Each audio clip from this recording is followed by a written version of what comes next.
Okey. Makluman untuk orang nombor 1 dan nombor 2. Satu gulung hose dan satu dia apa ni? Controller. Betul. Okey. Coupling nozzle. Okey, orang nombor 1 dan nombor 2 dia jadi nozzle man kat depan. Okey. Jadi teknik nak memegang dia. Okey. Jangan jadi pegang pistol. Dia dah ada handle dah. Okey, dia dah ada pemegang dah. Jangan nak pegang macam machine gun pula. Okey. Jangan ada macam mana lagi. Ada yang macam ni. Siapa yang dominan kanan, tangan kanan terus masuk bawah ni. Pegang. Kanan. Okey. Tangan kiri letak atas ni.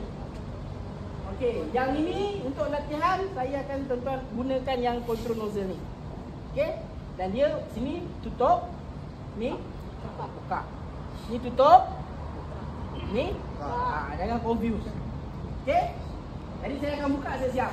So tangan kiri yang tak berbeza ni letak atas ni. Okey. Supaya bila dia ada pressure, kalau tutup pegang macam ni, Betul. Pinggul kepala. siapa yang nak pakai pangkor, pek pecahkan dia sana ambil tahu. Okey, pastikan atas ni. Okey? Nampak? Okey. Orang nombor 4 dan nombor 3. Duduk belakang. Mana? Belakang. Duduk sana. Pegang pinggang ke? Tolak tahu. Pindah, pegang pinggul.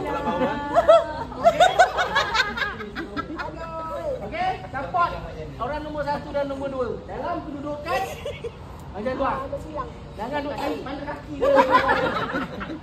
Okey? Terus macam tu pegang macam ni. Boleh? Boleh. Ada soalan? Tak ada.